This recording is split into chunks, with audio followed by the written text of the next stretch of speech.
剧一开播便扮猪吃老虎，众目睽睽之下戳穿丈夫和县主的私情。她饰演的商户之女何维芳给病重母亲寻求御赐子希丸，她带着丰厚的嫁妆嫁进刘府。新婚之夜不仅没有宴请宾客，公婆也只顾着清点嫁妆，等待她的是丈夫的破口大骂，不仅嫌弃她是商户之女，更是与她划清界限。而何维芳却并不在意，因为双方都是各取所需，毫无感情基础。婚后何维芳处处做小伏低，换来的却是丈夫的冷眼旁观。因为丈夫刘畅心中有自己的白月光吉安县主，年少时他们曾私定终身，但是因身份的悬殊，两人被强行拆散。吉安县主被父亲安排嫁给名门贵族，刘畅也被迫娶了何维芳。直到3年后县主夫君离世，他第一时间便来到刘府做客。为了巴结县主，刘家人对何维芳肆意掠夺，刘母掏空她的嫁妆摆酒席，刘父搬走母亲遗留的牡丹花。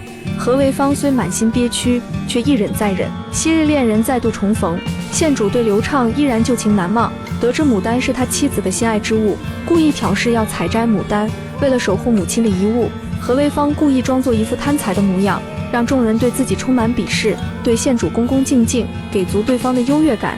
县主见状内心窃喜，自然不会与他的花计较。然而一波未平，一波又起，宴会上竟然混进刺客，意图行刺皇帝近臣花长史。然而花长史早有准备，身后的暗卫很快便将刺客一网打尽。通过观察，何维芳发现这个花长史举止间似乎透露着不简单。事后吉安县主因嫉妒何维芳，故意将宴会出现刺客的罪责怪到他的头上。这花样侍奉的人，一律杖责80，何氏失产杖40，以你为戒。饶命啊！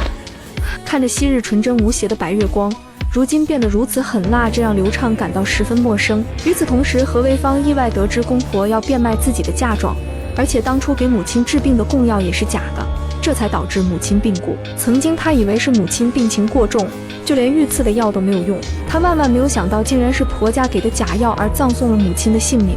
得知真相的他既自责又无助，但是此时的他势单力薄，不能与刘家抗衡，于是他主动与刘畅提出和离，成全他与县主。但是刘畅态度坚定，执意不肯和离。为了阻止公公变卖自己的店铺，何维芳前去查验，却被公公阻止。关键时刻，婢女玉露拦住他们的去路，给小姐争取时间。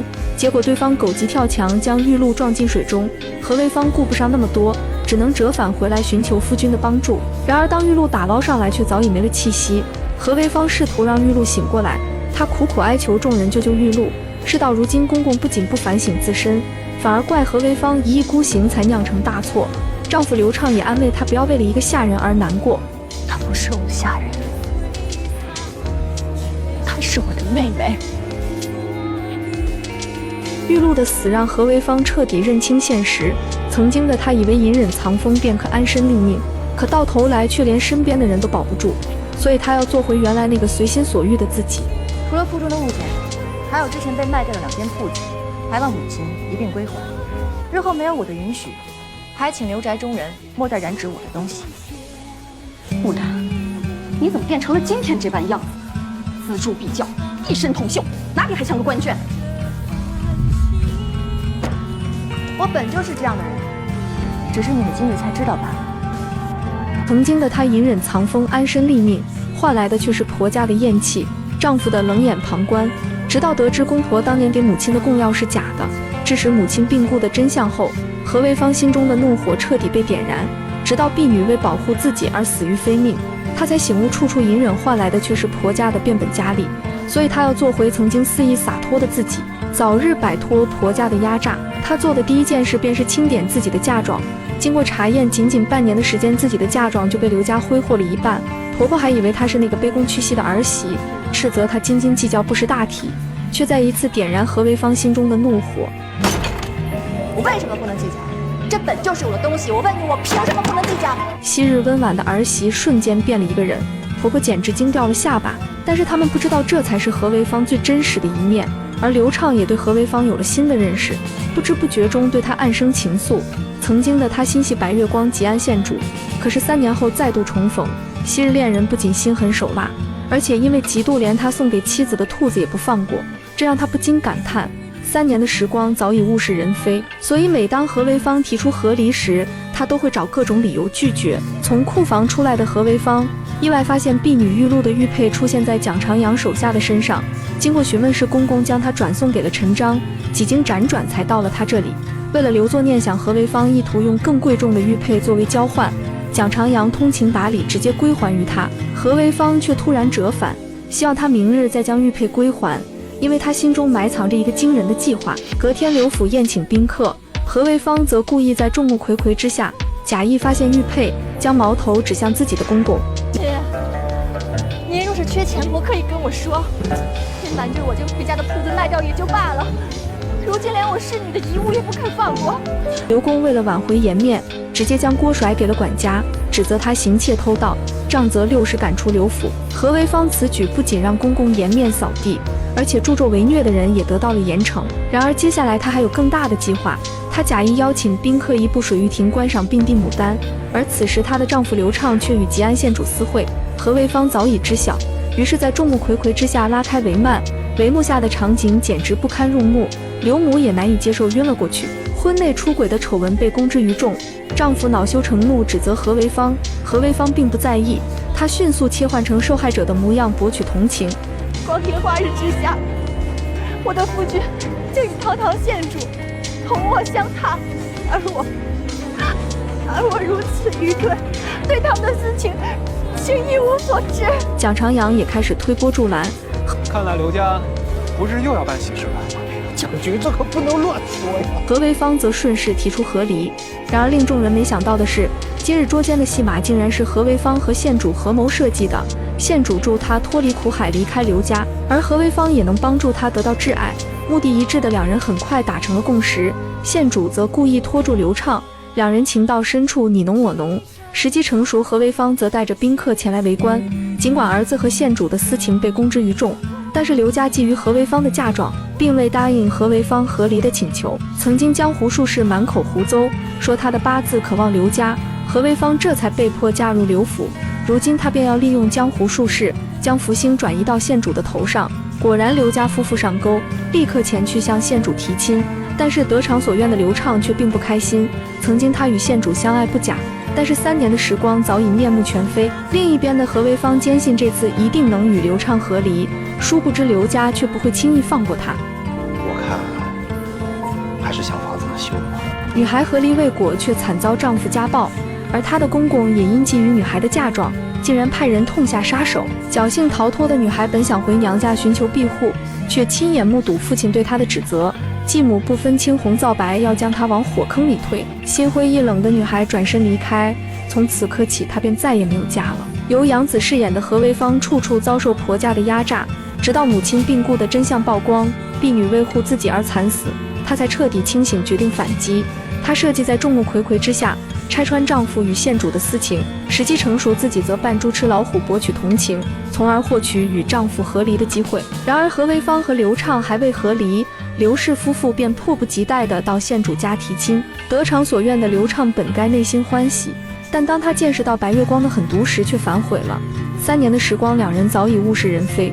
相比于心狠手辣的县主，如今肆意洒脱的何为芳才是他心中所向。曾经他事事被父母摆布，如今他再也不能重蹈覆辙。而此时的何为芳却在满心欢喜地收拾行囊，只要刘畅在和离书上签字，他便能重获自由。而刘畅天真的以为何为芳是因为自己与县主的私情才会太过伤怀，想要和离，本以为安慰几句对方就会回心转意，结果他却会错了意。何为芳坚定地告诉他，自始至终他想要和离的原因是刘家上下让他厌恶至极。刘畅这才意识到自己被何为芳给算计了，恼羞成怒的他要毁掉何为芳的清白，让他不得不委身于自己。何为芳拼死反抗，刘畅一怒之下将何为芳甩了出去，却不慎撞到桌子，磕得头破血流。刘畅慌了，想要上前扶起对方，但是何为芳以死相逼，让他离开。和离失败的他前去求助蒋长阳，而蒋长阳一眼便识破他身上的伤口，是自己故意用剪刀捅伤的。经过蒋长阳的提醒，何为芳夺过他的扇子，又补上一刀。出身商贾的他无权无势，洛阳大小官员都是一丘之貉，如今只有蒋长阳是他唯一的救命稻草。蒋长阳见他和离之心坚定，于是便带他来到了洛阳府尹主持公道。公堂之上，何为芳故意露出自己被家暴的证据，从而引起民愤。公公碍于刘家颜面，提出关门审理此案，却被何为芳阻拦。自古以来，衙门断案便是公开审理，才能得以幸福。婆婆见状，只能恶人先告状，处处指责儿媳妇的不是。何为芳也不甘示弱，罗列出丈夫与婆家的种种罪行。而这里的县令早已被刘家夫妇收买，不仅随意给何为芳安排了个擅妒的罪名，还要杖责20。此话一出，瞬间引起百姓的不满。一旁的蒋长阳看不惯他们官官相护的模样，忍不住出言警醒：若你的妻是背着你投人，被揭发后因恼羞把你打得头破血流，还要把你休了，说是你无能，你说好笑不好笑？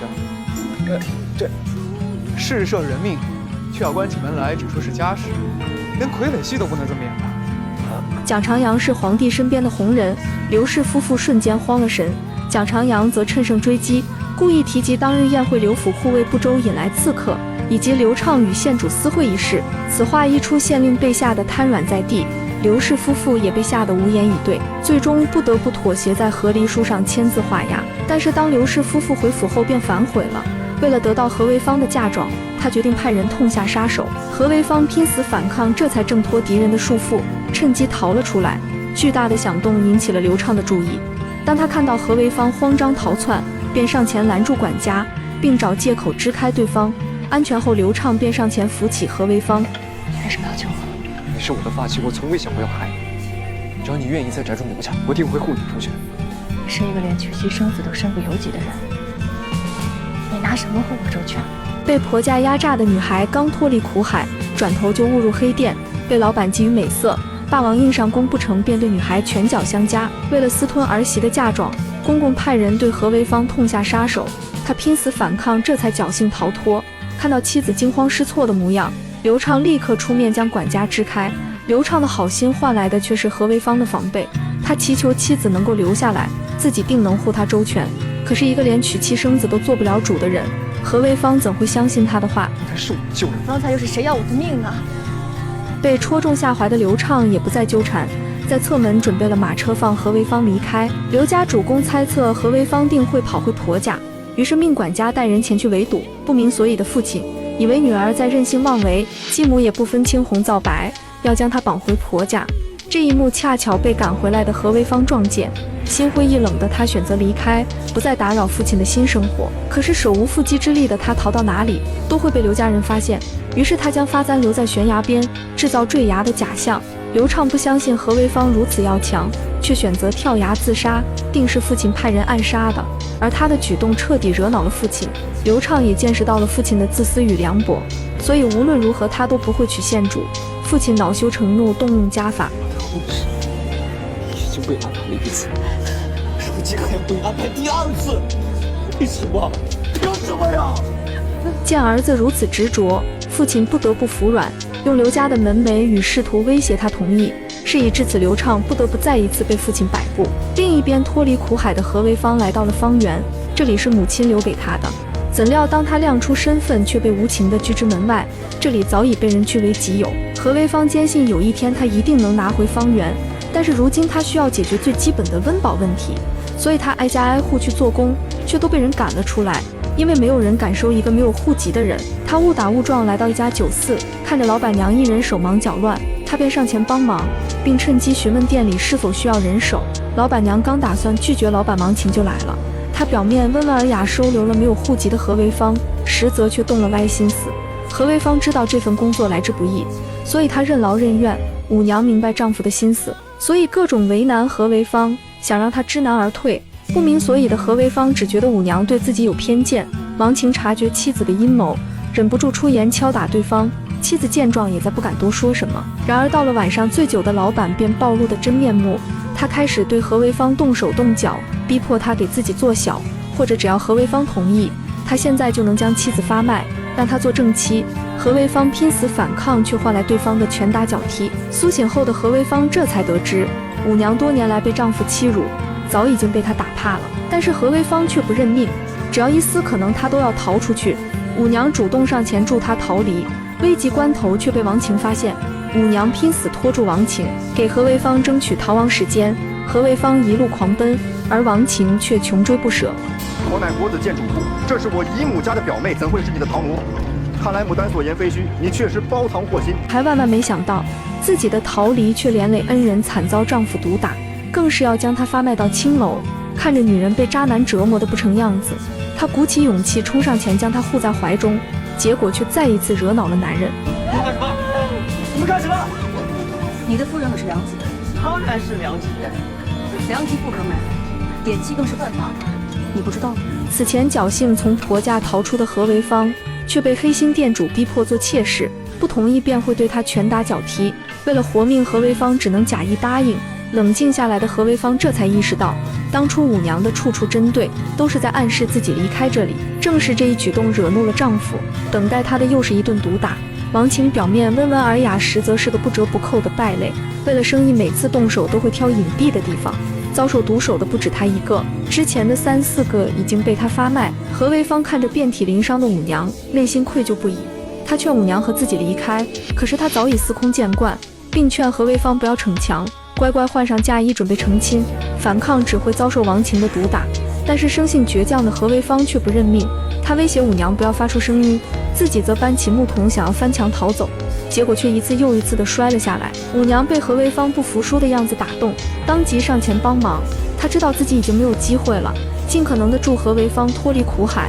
就在何为芳要翻过去的时候，王晴却突然赶了回来，将妻子推倒后，又将何为芳拉了下来。你竟然敬酒不吃吃罚酒，现在就带你入洞法。何为芳趁机砸伤对方，然后让舞娘和自己走。早就认命的舞娘决定拖住王晴，给何为芳争取时间。手无缚鸡之力的她却被丈夫无情地踢开。何为芳一边逃跑一边寻求帮助，王晴却对她穷追不舍。何为芳在逃跑途中意外撞到人，仔细一看正是自己的表兄。何为芳瞬间看到了希望。王晴诬陷何为芳是自家的逃奴，而且还打伤了自己。表兄则当众拆穿他的阴谋，并立刻要去报官。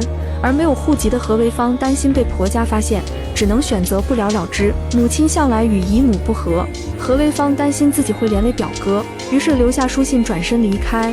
夜晚他辗转反侧，担心舞娘的安危。就在这时，他却发现琼台玉露竟然开花了，他瞬间看到了希望。隔天他便抱着花来到了万贯堂，准备用琼台玉露置换一份良级文书。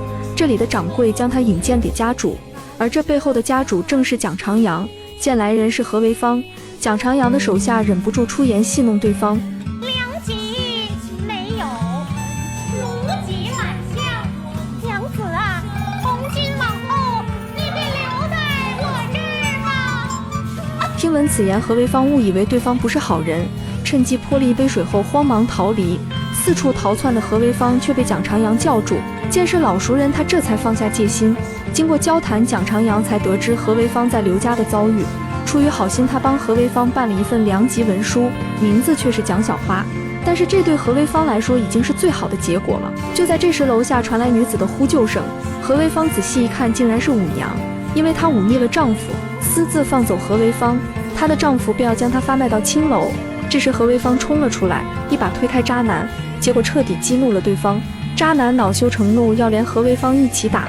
危急关头，蒋长阳出手相助。良机不可买卖，点妻更是犯法的，你不知道吗？禽兽不如之人，多说无益，拖出去报官。见对方要报官，王晴瞬间反悔，决定不卖了。官府能管得了自己卖妻，却管不了自己教训妻子。说罢就要拖着舞娘回家。何为芳知道，一旦舞娘回去，便会凶多吉少。我给你10万，我要你写和离书。父亲为了10担米的聘礼，将她下嫁给了家暴男，从而断送了自己的一生。本以为就此认命的她，却被牡丹不服输的样子所折服。出于善意，她帮助牡丹逃离，结果惹恼了丈夫。对方恼羞成怒，将她发卖到青楼。危机时刻，牡丹出现，提出用10贯钱换女人的和离书。见钱眼开的渣男爽快地答应。身无分文的牡丹只能将母亲的遗物抵押给云店主。此玉是你母亲留给你的，不能当。此玉再珍贵，也没有人命重要。母亲在天之灵，定不会怪我的。云店主被牡丹的善良打动，于是自愿将钱借给她，并且利息分文不取。但是牡丹不忍店主破坏规矩，他总有一天会凭借自己赎回母亲的遗物。就这样，双方签字画押后，舞娘彻底自由了。男人兴高采烈地收拾钱帛准备离开，结果却被蒋长阳拦住。刚刚殴打舞娘的时候，王晴损坏了欢云楼不少名贵的花朵，这些可都是需要照价赔偿的。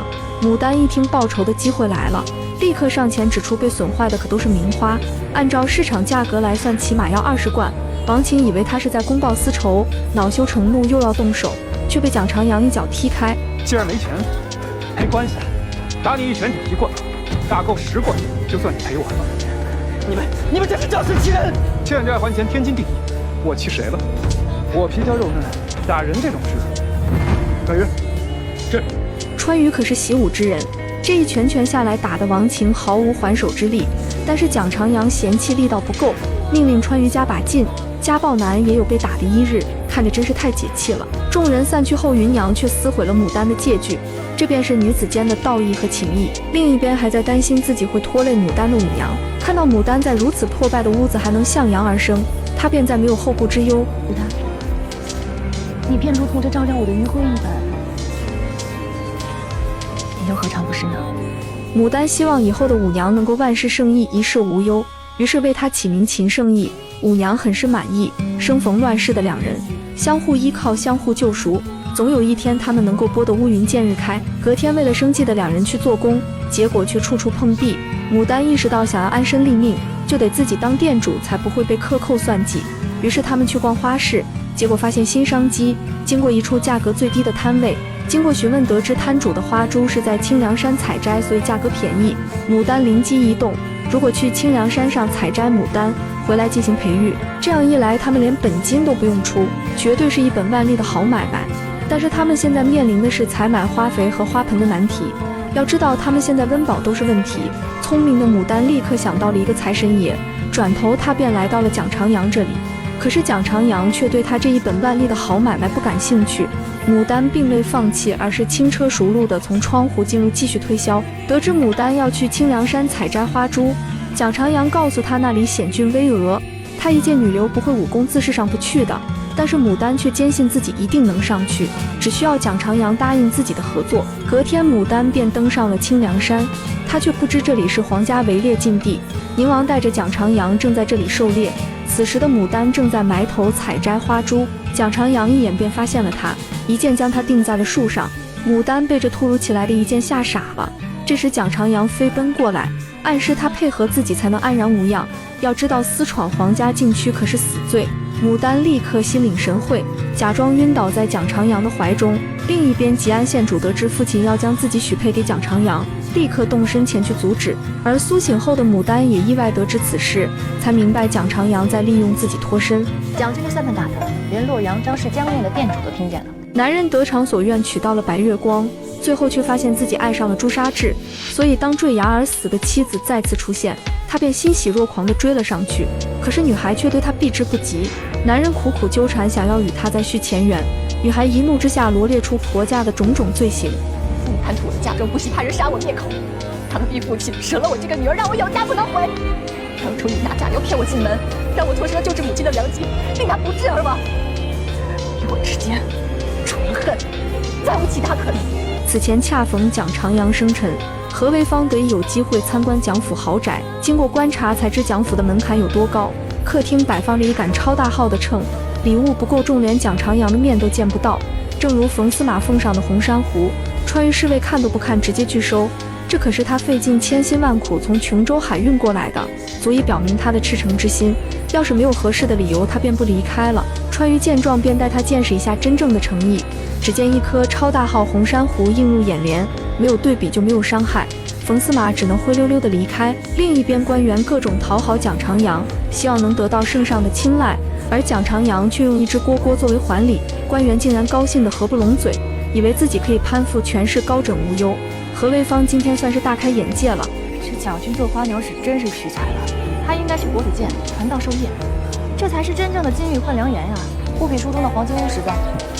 与此同时，刘畅和县主受邀来到贾二郎家，以表诚意，刘畅特意奉上珍藏多年吴化胜的作品，他自认为无价之宝的画作，贾二郎家中却数不胜数。而且他的父亲与吴化胜亦是多年挚友，格格不入的刘畅瞬间感到无地自容，身心俱备的他出来透气，看到院中盛开的牡丹，不自觉想起了已故的发妻，恰巧婢女搬着何为芳培育的怀秀香经过，听闻对方口中卖花的奇女子，刘畅忍不住上前打探对方的样貌，结果这时吉安县主过来了，看着如此矮小的牡丹，县主只觉得粗鄙不堪。认赎罪。子叔，我们走吧，免得沾上了污秽。有些人就如同两帮人，有着华贵的服体，格格。另一边，何为芳回去的路上，意外撞见无赖扎驴碰瓷的一幕。无赖称这是自己重金购买的火药金丹，逼迫老人立刻赔钱。何为芳假装上前询问牡丹的价格，足足20贯，20贯！哎呦，这不是要我的老命吗？这目睹一切的他并未拆穿对方，而是告诉对方被骗了，这花根本不值这个价格。何为芳则故意当众说出自己的疑虑，这等名花按理说应该有专人照顾，估计是被人偷出来养不活，便卖给了对方。何为芳句句暗讽对方就是骗子，让他知难而退。可是对方不仅不罢休，一怒之下还要对老婆动手。报官是吧？我跟你们一起去，我当个证人。骗子太可恶了，又偷花又骗钱的，怎么也能想这骗子50大板。听闻此言，骗子怕了，丢下花便立刻溜之大吉。何为芳沉浸在白捡一盆花的喜悦中，结果却意外撞见刘畅，担心身份暴露，何为芳转头就跑，刘畅却对他穷追不舍。这便出现了开头的一幕，两个人之间不仅三观不同，而且还隔着母亲的死，仅凭这一点他们再无可能。可是刘畅却纠缠不休，他不想牡丹居无定所，自己可以为他置办宅院，不再为生计发愁。你把我当什么？被豢养的别宅妇吗？恰巧这时一辆马车冲了过来，何为芳这才有机会挣脱刘畅。另一边，皇帝在蒋府放纸鸢，结果却意外坠落到何为芳的院子。本以为是废弃的后院，结果却得知蒋长阳金屋藏娇。出于好奇，皇帝想要见识见识这围棋女子，他命令蒋长阳协助自己翻墙，结果对方用尽过猛，将他送进了院子里。直到落魄女孩逆袭成为花店掌柜，才知她一路走来的艰辛。此前盛义的家暴前夫发现她能赚钱了，便花言巧语强迫盛义和自己回去。何为芳发现后第一时间冲出来保护她，她暖心安慰盛义不要再惧怕这个渣男，怎料对方却苦苦纠缠，虚情假意的想要和盛义重修旧好。何为芳当即拆穿王晴的心思，没了他，谁听你任劳任怨的干活？没了他，谁能忍气吞声的任由你拳打脚踢？可他没了你，只会越来越好，生意会做得越来越大。从来都不是他需要的，是你不能没有他。在何为芳眼中，王晴就是禽兽不如的人，怎会突然改变本性？说罢便将王晴赶得远远的。可是嫉恶如仇的王晴又怎会善罢甘休？隔天何为芳出摊，就遭到主顾的围攻，大家纷纷指责他是黑心商贩，贩卖病花。就在何为芳准备查验花朵死因时，带头闹事的威胁他立刻赔钱。直到看到王晴得意的表情，何为芳便知道此时他脱不了干系。就听着奸商辩白，贩卖劣花坑害百姓，还拒不退钱，今日必须给他些教训。住手，把他摊子砸了！砸了！王晴为了报仇，故意发动民愤，让人砸了何为芳的花摊。这时盛义赶过来阻拦，但是两个弱女子毫无招架之力，看着自己的心血被随意践踏，何为芳无奈只能答应赔钱。他动之以情，晓之以理，他明白商人当以信誉为先，自己定然会负责到底。只是如今资金紧张，想请大家宽限几日。然而王晴又怎会轻易放过他？带头撺掇众人逼迫他立刻还钱，避免对方逃走。王晴带领众人陪同他们回去取钱，途中王晴还不忘散播流言，损害两人的声誉。盛义十分自责自己连累了何为芳，但是何为芳并不惧怕，早晚有一天他会讨回来。已经到了家门口，王晴却还想挑事，好在一位明事理的大娘出面为何为芳说情。与此同时，蒋长阳得知消息，立刻动身前去查看。如今屋外已经乱作一团，蒋长阳十分担心何为芳的处境，但是对方并没有自己想的那么弱，无需自己出面，他也能应付得来。见何为芳迟迟不肯出来，王晴便带头砸烂他们的东西。屋内努力平复心情的何为芳彻底被激怒，他将众人的花钱悉数奉还，但是聚众闹事损坏私人用品的人也不能轻易放过。吓唬谁呢？我们砸奸商的东西是替天行道。替天行道，天可会替你疏财。何为芳当众拆穿王晴的真面目，众人才意识到自己被利用了。就这样，他轻而易举地化解了此次危机。王晴见此计不成，便又心生一计。男人趁乱顺走了圣意的贴身物件，决定损毁对方的名节。经此一劫，何为芳准备感谢一下为自己说情的孙大娘，却从圣意口中得知对方是卖香粉的。他意外发现了新商机，如果将手中的败花做成花粉，便可以挣回花肥钱。随后两人来到了集市，将想要合作的事情告诉了孙大娘。孙大娘十分赏识何为芳，当即便同意了下来。同时他们也结识了孙大娘的女儿阿福。就在这时，王晴的朋友手持圣意的香囊前来闹事，一上来便污蔑圣意与自己有私情。此话一出，围观的人不分青红皂白，便讥讽何为芳和圣意是做皮肉生意的。何为芳上前理论对方，却动手动脚，结果却被大夫一招制止。嗅觉敏锐的大夫一闻便知渣男昨夜在平康坊寻欢作乐，当即便戳穿对方的阴谋，将他打得落荒而逃。孙大娘恨铁不成钢，但是何为芳却认为大福是个奇女子。你不嫌我粗鲁无礼？当然不，我倒觉得你赤诚可爱，为民除害，肆意待侠女。俗话说得好，千里马难遇伯乐。我看，你就是我的伯乐。